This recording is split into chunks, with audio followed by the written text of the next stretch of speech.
Um dia eu vou ter um microfone bacanudo daquele que não fica preso na gente, porque eu sempre derrubo ele. Tá torto!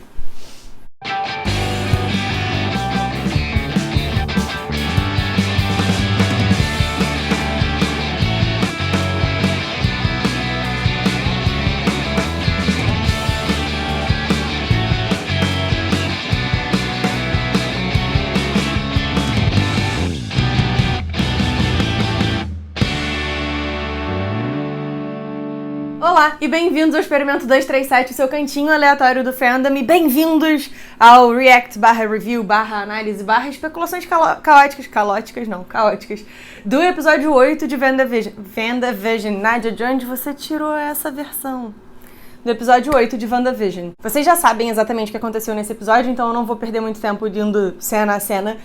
Mas a gente finalmente teve aí algumas respostas, na verdade pouquíssimas respostas, mas alguns esclarecimentos sobre a vida da Wanda, né? A gente teve um rolê bem curioso de flashbacks e tal, e tem umas coisas que a gente precisa conversar. Mas antes de eu entrar especificamente no episódio 8, tem um negócio que me ocorreu ao longo da semana que eu acho que eu deveria falar com vocês. Na verdade, teve um outro que me ocorreu hoje. Se você me acompanha lá no Instagram e tava morrendo de curiosidade, eu vou contar sobre ele agora. Quer dizer, daqui a pouco. Mas fica aí. O negócio que me ocorreu ainda durante a semana passada foi que a gente, logo que viu a propaganda do Nexus, a gente logo associou ao Nexus de realidade e tal. Enfim, né? Acho que quem acompanha mais os quadrinhos sabe exatamente do que a gente tá falando. Mas a gente assumiu que a propaganda do Nexus, que é um antidepressivo, não sei o que, fosse uma referência a esse rolê e que aí já abriria as portas pro multiverso. Mas aí, durante a semana, eu resolvi reassistir Age of Ultron e aí uma coisa me chamou muita atenção, que é o seguinte: quando o Ultron supostamente destrói o Jarvis, o Tony Stark acaba encontrando o Jarvis depois num lugar, num hub de internet chamado Nexus. Então, pode ser que o Nexus da propaganda do episódio 7, na verdade, seja uma referência não à história da Wanda, mas à história do próprio Visão. Não sei, posso estar completamente equivocada, mas eu achei que valia botar isso aí pra fora pra ver se a gente vai conversando e chega a uma conclusão. Mas já entrando no episódio 8, a gente começa com meio que um pouquinho da localização da origem da Agatha, né? A gente vê ela lá em Salem na época dos Salem Witch Trials e tal, mas a gente descobre que na verdade ela foi julgada pelo Coven dela. Ela teria praticado um ato de magia negra muito terrível, a pior das traições, e o Coven dela tinha condenado ela à morte. Só que acaba que ela é muito mais forte do que o Coven dela e ela consegue se libertar e tal. Curti. Gosto de ver bruxa enfrentando bruxa. Foi maneiríssimo. E eu achei legal também que a mãe dela era líder do Coven, aparentemente. E quando elas começam a se enfrentar, a mãe dela meio que conjura uma... não sei, uma coroa, assim, de energia do poder dela, e eu achei isso bem interessante. São uns detalhes, assim, que eu acho legais. E acaba que a Agatha pega da mãe dela o broche que ela usa sempre, que até onde eu sei é uma representação da Hecate, que é uma deusa que é associada à bruxaria e tudo mais. Aí a gente corta, vai pra Agatha e a Wanda se confrontando e tal, e a Agatha explica que, na verdade, ela andou mesmo controlando tudo, manipulando tudo, porque ela sentiu o poder da Wanda, e ela quis ver o que era e tal, mas quando ela chegou lá, ela viu que a Wanda tinha criado toda essa realidade, e aí ela começou a tentar fazer com que a Wanda meio que despertasse do sonho em que ela mesma tinha se colocado, e acabou que a Wanda meio que nunca se ligou e tal. Então a Agatha acabou meio que ampliando o que ela estava fazendo pra libertar a Wanda desse sonho, até que a gente chegou no momento em que a gente chegou. E a Agatha tá com uma curiosidade muito grande em relação à Wanda, ela quer entender como é que ela conseguiu todo esse poder e tal. E aí a gente entra numa jornada de investigar a vida da Wanda e tentar entender de onde veio todo esse poder dela. E foi um episódio que pra mim não é exatamente barriga, mas é um episódio que, assim, eu particularmente talvez não fizesse muita questão, assim, ele respondeu perguntas que a gente meio que já tinha respondidas. Então, de onde é que veio a ideia das sitcoms? A Wanda assistia as sitcoms com os pais quando ela era criança e tal, inclusive ela tava fazendo isso quando teve o rolê com a bomba do Stark. A gente teve várias referências, assim, literalmente eles mostrando pra gente as séries que a gente sabe que serviram de inspiração pros vários episódios temáticos de WandaVision, que eu acho que é legal, assim, pelo menos pra situar quem tivesse completamente perdido, mas ao mesmo tempo, como eu não tava muito perdida, eu fiquei meio... podia ter ficado sem essa. Mas tudo bem, eu entendo que tem uma galera ainda que tava meio perdida e tal, e que pra eles deve ter sido legal, assim, finalmente clicar e linkar as coisas, então, tranquilo. Uma coisa que eu achei interessante, embora talvez não 100% necessária, é que a gente vê como foi o momento em que a Wanda, em contato com o cetro do Loki, adquiriu os poderes. Pela narrativa que a Agatha vai desenvolvendo, na verdade a Wanda sempre teve poderes, só que era uma coisa que meio que ia morrer adormecida porque ela nunca precisou usar e tal. Mas no momento em que ela foi exposta à Pedra da Mente, ela, enfim, teve esses poderes ativados. E a Wanda tem meio que uma visão nesse momento. A Wanda tem uma visão. A Wanda tem meio que uma visão no momento em que ela tá lá em contato com o cetro do Loki. E ela vê uma figura que é muito parecida com a Feiticeira Escarlate como a gente conhece, né? Com aquela coroinha, a capa e tal. Mas ela logo desmaia e beleza. E aí a gente descobre uma das coisas que pra mim, assim, foi mais devastadora, que é que ela, na verdade, não roubou o corpo do Visão.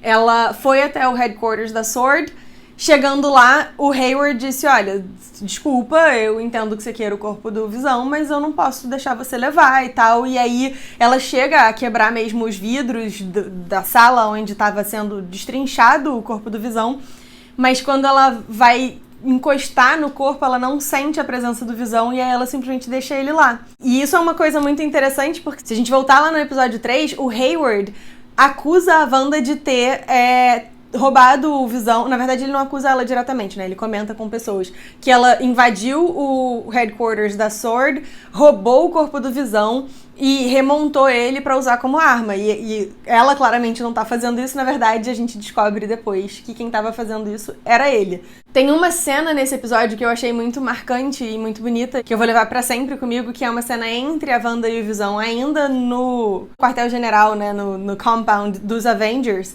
em que o Visão fala com ela, e tal, eu não sei se você quer conversar sobre o que aconteceu, mas se você quiser, eu gostaria de conversar e tal.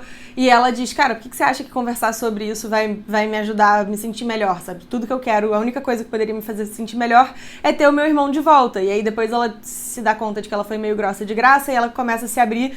E o Visão falou uma coisa que eu achei muito bonita, que é assim, o que é o luto se não a perseverança do amor, né? Se não o amor perseverando. E eu vou levar isso pra sempre, é muito bonito. Mas aí, chegando na parte mais suculenta mesmo do episódio, a gente vê que a Wanda, depois do rolê lá no quartel-general da S.W.O.R.D., foi até Westview porque o Visão aparentemente tinha comprado um terreno pra eles poderem ficar velhinhos juntos. E aí ela chega no lugar, no terreno, e tem só assim a demarcação de onde seria a casa, e ela tem tipo uma síncope, sei lá, né? Ela dá um berro, assim, cai no chão e tal. E no que ela faz isso, ela meio que explode de poder e cria toda a realidade que a gente viu. E nesse meio tempo, ela cria também o Visão, assim. Ela parece que expurga o poder da Joia da Mente que tinha ido pra ela e cria o Visão.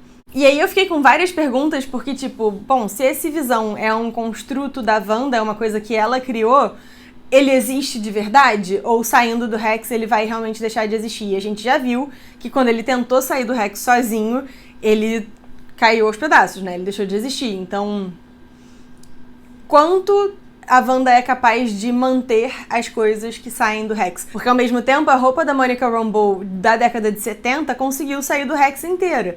Será que a Wanda precisa empurrar as coisas pra fora do Rex pra elas ficarem inteiras? Como é que funciona esse rolê?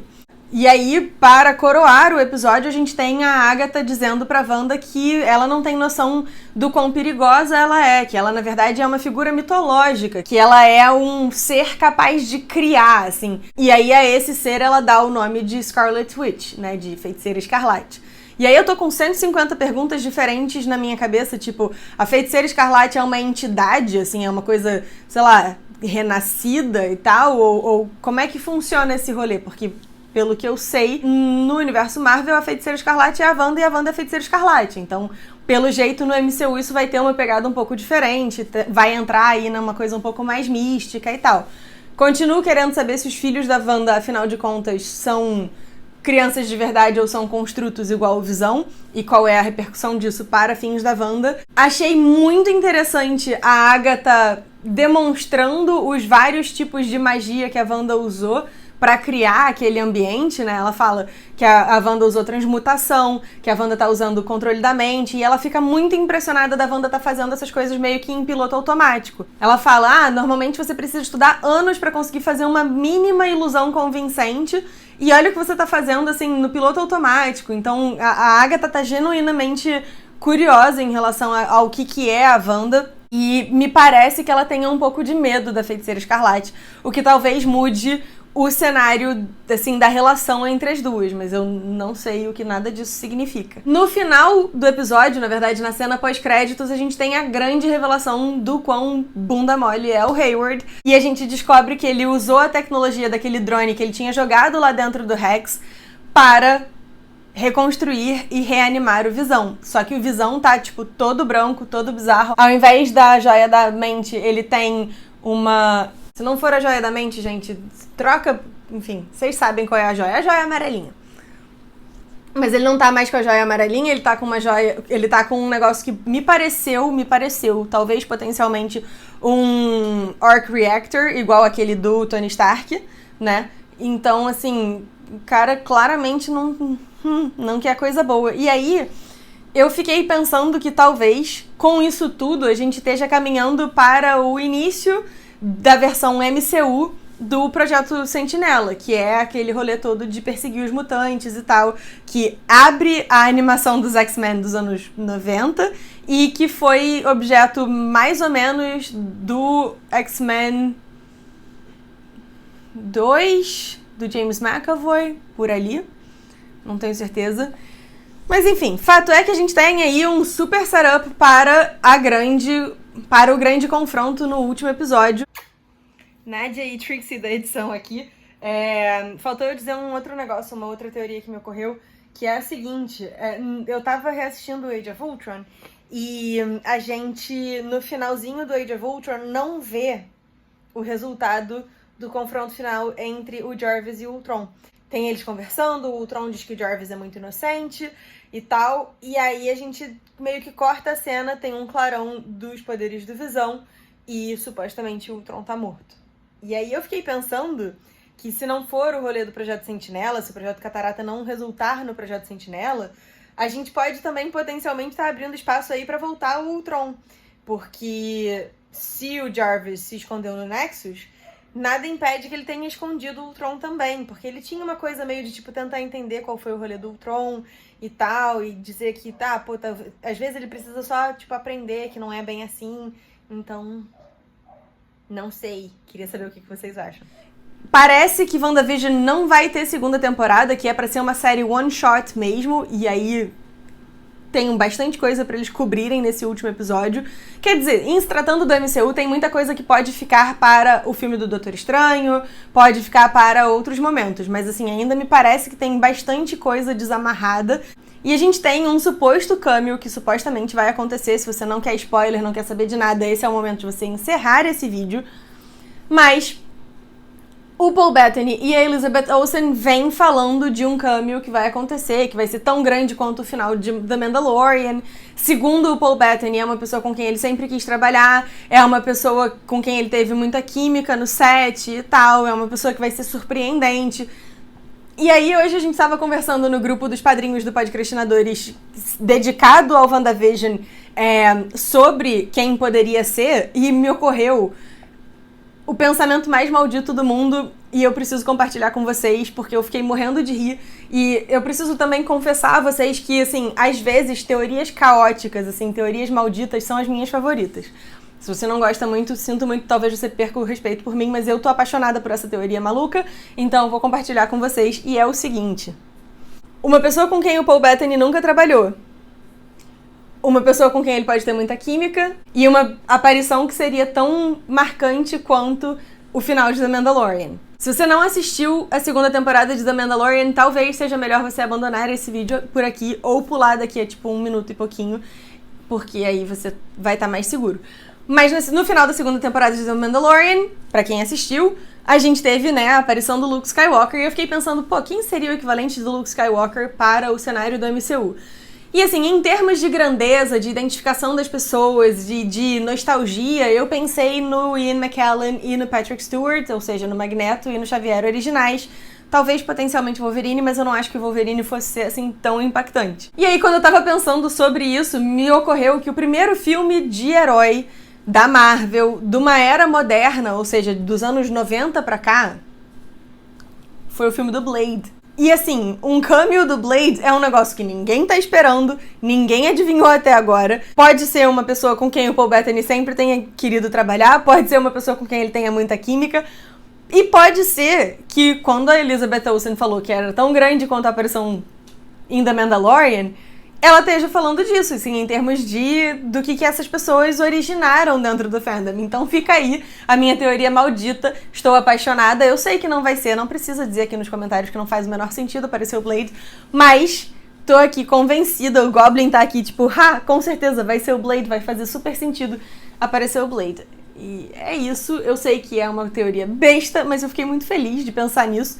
Fiquei ouvindo a trilha sonora de Blade o tempo todo hoje de tarde enquanto eu trabalhava, porque essa trilha sonora é muito boa. E, enfim, sei que vou me decepcionar. Não vou me decepcionar, mas assim, vou me decepcionar no próximo episódio quando não for o Blade. Mas eu queria compartilhar com vocês a teoria maldita, porque, né, maldição a gente passa pros outros. Não, mentira, não passa maldição pros outros, gente, se comporta. Se você receber a fita do chamado, isso é um problema seu ou com você. Assim, não passa pros outros.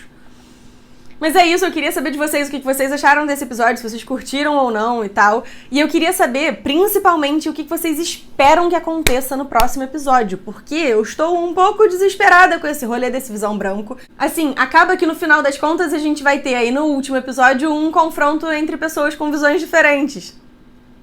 Get it? Eu sei, essa piada foi muito ruim, foi nível... Vocês sabem quem, de ruim. Assim, confesso que eu tô um pouco desesperada. Eu não gostaria que WandaVision tivesse um final triste. Eu acho que a Wanda já sofreu o suficiente. Eu acho, inclusive, que esse episódio é, assim, pra lembrar vocês que ela já sofreu o suficiente, porque, coitada da moça, os pais morreram, o irmão morreu, o marido morreu. Um negócio que eu não falei. Assim, a Agatha disse que o Pietro fake eram os olhos e ouvidos dela, mas ainda não consegui entender por que pegaram o Evan Peters. Ele é o Pietro do MCU ou não? Tem uma galera achando que não, tem uma galera achando que sim, eu não sei o que eu acho, eu sei que eu tô confusa. Vou sempre torcer pro Evan Peters aparecer mais. Mas assim, eu queria saber o que vocês acharam. Deixa aqui nos comentários e até a próxima.